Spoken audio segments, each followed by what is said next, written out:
Hey guys, so today I want to see if we can get this Caddx Baby Ratel to fly well on this modified Mobula 6 in the MicroHeli frame.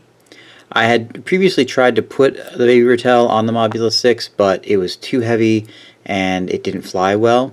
But I'm hoping that with the lighter frame and the lack of hoops, it'll work a little bit better. And you guys said you wanted to see it anyway, so we're going to try that.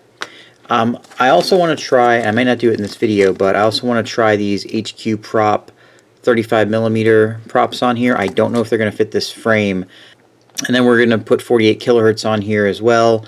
Maybe try the Mobula 6 tune for Project Mockingbird and see if that helps it fly as well. I'd really like to get this better camera working on this quad because I'm really just not satisfied with the way that the RunCam Nano 3 works on here. So let me get this Nano 3 out of here and then we're going to see if it's going to be possible to get this other camera to fit. Okay, so it looks like the Baby Ratel will fit in here.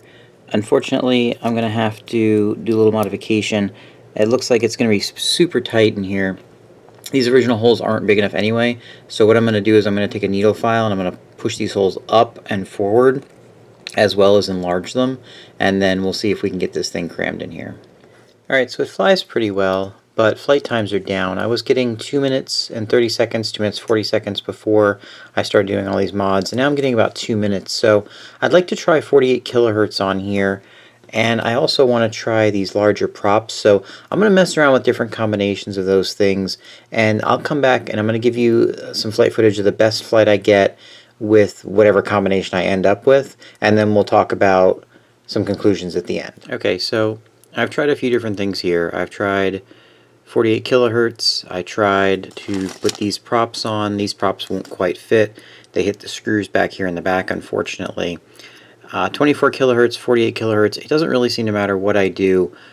I'm only getting 2 minutes, maybe 2 minutes 15 seconds out of a 300 milliamp hour LiPo, and to me that's just not really enough flight time.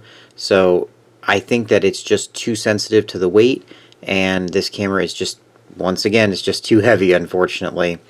So if you're interested in this frame for putting this camera on, that kind of thing, I don't think it's going to work out unless you're okay with having 2 minute flight times. I mean, the view from the camera is fantastic, but the flight time for me just isn't worth it. So what I'm probably going to be doing is just putting this thing back in its original frame with the RunCam Nano 3 and just enjoying it as it's meant to be stock. So alright guys, well thanks for watching, and I got some pretty interesting things coming up soon. Going to be making a couple of different toothpick configurations, a 2S1 and a 3S1.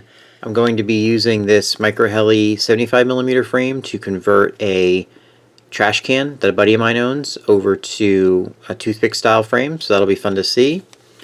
And we're going to have some giveaways coming up, so if you're interested in that, subscribe. If you have any questions, let me know. Thanks.